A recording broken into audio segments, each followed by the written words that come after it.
శ్రీ స్వామినాథ పంచకం. హే స్వామినాథార్కతో బంధో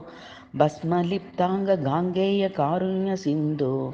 రుదాక్షదారిద్ర నమస్తే రౌద్రరోగం హరత్వం పురారేర్గురోర్మే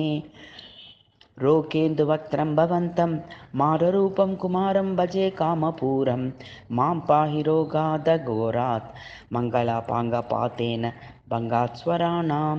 కాలాచ్చ దుష్పాకకూలాత్ కాలకాలస్య సూనుం భజే క్రాంతసానుం బ్రహ్మాదయో యస్య శిష్యాః బ్రహ్మపుత్రా గిరౌ యస్య సోపానభూతాః సైన్యం సురాశ్చాపి సర్వే సామవేదాగిరి గేయం భజే కార్తికేయం కాషాయ సంబీతగాత్రం కామరోగాది సంహారి భిక్షాన్నపాత్రం కారుణ్య సంపూర్ణ నేత్రం శక్తిహస్తం పవిత్రం భజే శంభుపుత్రం శ్రీ స్వామి శైలే వసంతం సాధు సంగస్య రోగాన్ సదా సంహరంతం ఓంకారతత్వం వదంతం శంభుకర్ణే హసంతం భజేహం శిశుం తం స్తోత్రం కృతం చిత్రచిత్రం దక్షితానంతరామేణ సర్వార్థసిద్ధ్యై భక్త్యా పఠేత్యః ప్రభాతే దేవదేవ ప్రసాదాత్ లభేతాష్టసిద్ధిం ఇది శ్రీ అనంతరామదీక్షితర్ కృతం శ్రీ స్వామినాథ పంచకం.